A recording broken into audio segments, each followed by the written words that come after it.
Est-ce qu'il y a quelqu'un ici qui ne connaît pas encore Grandir sans frontières? Oui, tout le monde? Qui ne connaît pas Grandir sans frontières? Alors, c'est un organisme de bienfaisance qui se donne comme mission de faciliter l'accès à la technologie de l'information en faisant des dons d'ordinateurs à des organismes qui en ont besoin. Je suis l'une des fondatrices, des 3 cofondatrices de l'organisme, encore impliquée dans Grandir sans frontières.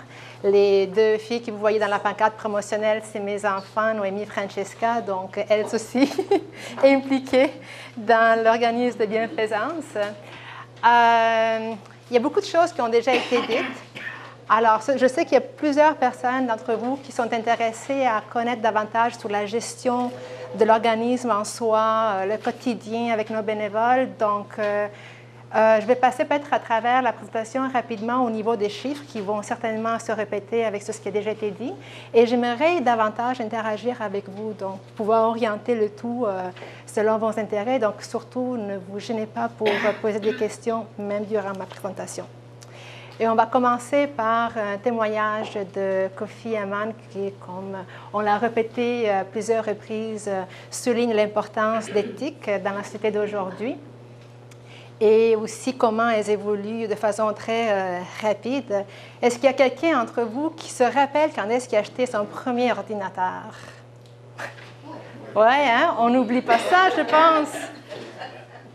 Moi, je me rappelle tellement bien, 1994, j'étais au Texas pour mon MBA. Tout le monde avait un portable, il fallait que j'aie un portable. Ça me terrorisait. Je suis allée chez Bureau en Gros en acheter un. Et puis, j'étais toute fière d'acheter le premier ordinateur qui sortait en couleur. Je me rappelle même combien je l'ai payé, puis tous les pizzas que j'ai dû faire pour le repayer chez le restaurant Kibelo. Et la peur de savoir comment l'utiliser, parce que la plupart des gens savaient ça. Moi, je n'étais pas nécessairement éduquée à utiliser un ordinateur. Mon essai à l'université en Italie, je l'avais fait avec une machine à écrire. Donc, en parler aujourd'hui, je me sens tellement âgée, puis pourtant, je ne semble pas. Et puis, mes 2 enfants qui sont là, 4 ans et 6 ans, ont déjà accès à l'ordinateur. Les enfants en primaire, en secondaire, on l'a vu, ils ont un accès. Donc, ça témoigne très bien ce que Kofi Annan souligne dans ce témoignage. Alors, qui sommes-nous? Comme je disais, on est là pour améliorer l'accès aux technologies de l'information. Comment on fait ça? On récupère des ordinateurs usagés, autant des particuliers que des entreprises. Radio-Canada, c'est un exemple, qui nous a donné une 50aine d'ordinateurs, qui ont donné à un autre organisme de bienfaisance qui en avait besoin.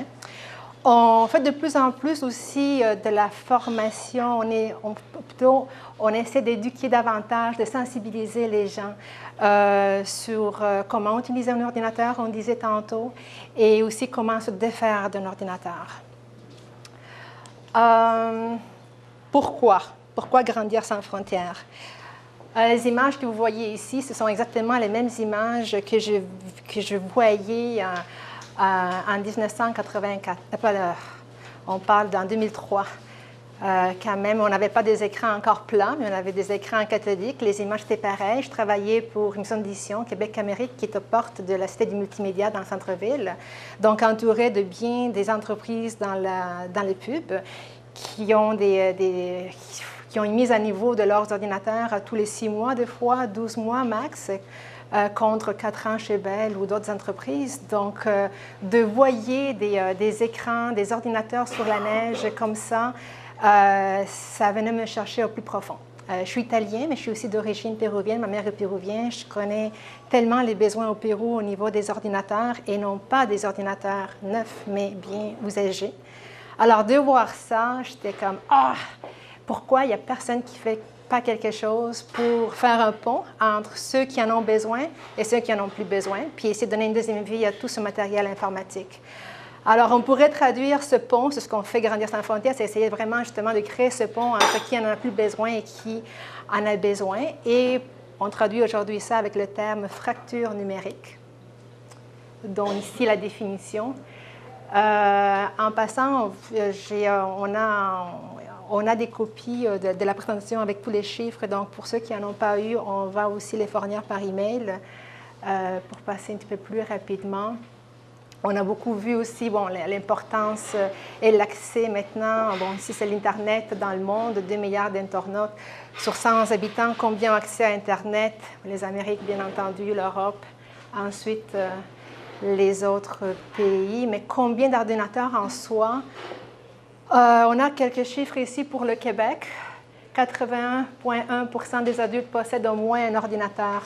Quand on a commencé avec Grandir sans frontières, justement, on voulait aller au-delà des frontières parce qu'on a donné pour acquis qu'on n'en avait pas besoin d'ordinateurs. Ici, tout le monde avait des ordinateurs. Et donc, on va commencer surtout avec l'Amérique latine et davantage avec l'Amérique centrale puisque c'est plus proche, donc moins de coûts de transport. Mais finalement, après le premier projet, on s'est rendu compte que oui, on en avait besoin, oui. Et aujourd'hui, je peux vous dire qu'on travaille presque avec le Québec, en fait, même pas le Canada, et surtout et avant tout Verdun. Alors, ça en dit beaucoup. Si on regarde, avant d'aller dans ça, en fait, je ne sais pas si vous savez qu'il y a peut-être plus de 410 millions d'ordinateurs qui vont se vendre cette année, ce qui fait à peu près plus que 13 ordinateurs par seconde qui se vendent. Donc, avec un taux de renouvellement aussi élevé, bien entendu, on a aussi une responsabilité parce qu'on crée beaucoup de déchets, énormément. Dans le monde, 40 millions de tonnes par année, donc on parle de plus de 75 tonnes la minute. Et si on regarde au Canada, il y a 410 000 tonnes de déchets électroniques au Canada. Bon, ici, on regarde, ils mettent 100 kg, 4,5 kg par personne. C'est énorme. On jette à la poubelle, il faut bien comprendre, on jette à la poubelle un ordinateur, mais qu'est-ce qu'on jette exactement? On jette aussi beaucoup d'éléments, on en parlait tantôt, beaucoup d'éléments très nocifs pour l'environnement. Donc là-dedans, il y a du mercure, il y a du plomb, il y a beaucoup d'ingrédients néfastes pour l'environnement. Il y a presque à peu près 1,5 kg de cuivre dans un ordinateur, mais le cuivre est à 100% recyclable. Un tiers du mercure qu'on trouve dans le monde est utilisé pour produire du matériel électronique. Alors, oui, il faut être responsable. On l'a vu, je ne me tarderai pas. Est-ce qu'on peut encore travailler sans un ordinateur? Question. Hein? Alors, comment? Oui, l'alphabétisation numérique, bien entendu. Mais, donc, on pourrait dire que pour pouvoir faire face à la fracture numérique, pour pouvoir la combattre, maintenant, Grandir sans frontières, qu'est-ce qu'il essaie de faire? Ce n'est pas seulement de donner un ordinateur, du matériel informatique, mais aussi de donner les compétences pour pouvoir utiliser les ordinateurs. Alors, si on regarde un petit peu Grandir sans frontières, ça fait 10 ans qu'on existe, depuis 2003, comme je disais tantôt. Et je tiens à souligner qu'on est un groupe de bénévoles, à 100% bénévoles. On n'est que des bénévoles. C'est un groupe qui réunit à peu près une dizaine de personnes. Et on a pour la première fois 2 stagiaires. On a une stagiaire qui vient de la France, Agnès, qui est ici avec nous. Donc, on grandit de plus en plus sans frontières. C'est ce qui réunit tous ces gens, c'est surtout la passion. Je pense que je suis la seule qui connaît le moins des technologies. Alors, on a ici Khalil, qui est notre expert dans les technologies. On a des techniciens qui, c'est ce qu'ils vont faire à chaque fois qu'on reçoit des ordinateurs. On va être, dans le fond, rassurer les gens qu'on formate, on fait une mise à niveau des ordinateurs et ensuite, on fait un don de ces ordinateurs à des organismes bienfaisants reconnus ou des écoles, bien entendu. On a commencé, je disais tantôt, avec des projets en Amérique centrale, El Salvador, Panama, pour se concentrer à la toute fin à Verdun. On a fait vraiment...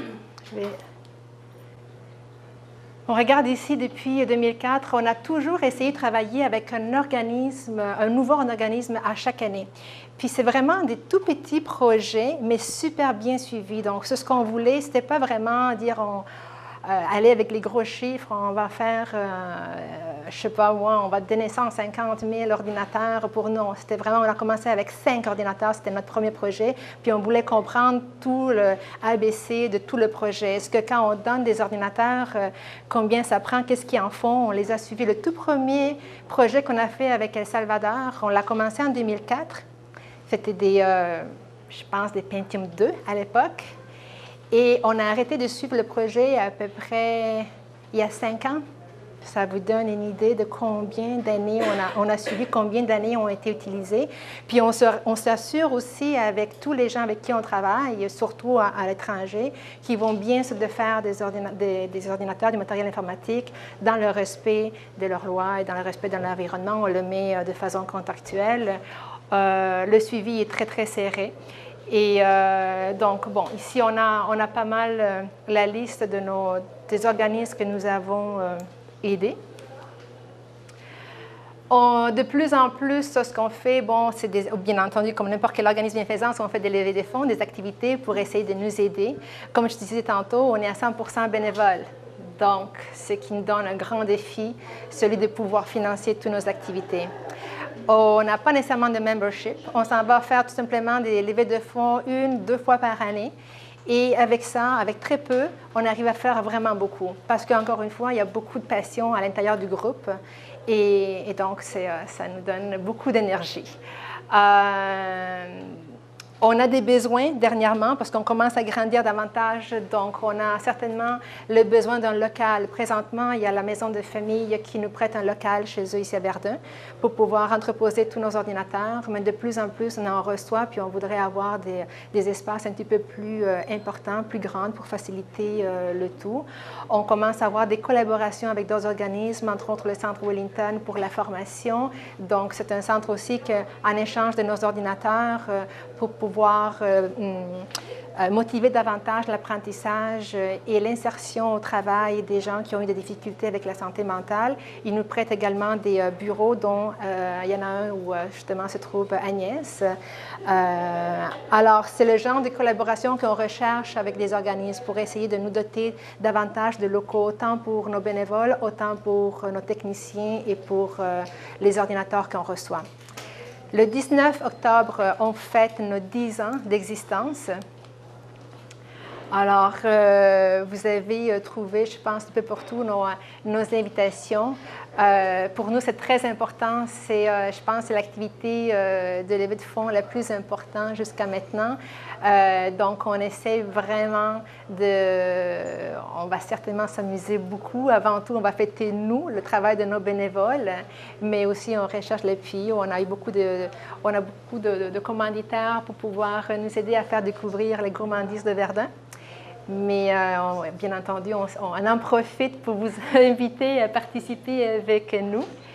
On nous retrouve, bien entendu, sur Facebook, sur Twitter, tous les médias sociaux, dont je ne suis pas nécessairement l'expert, mais on a des experts ici présents. Et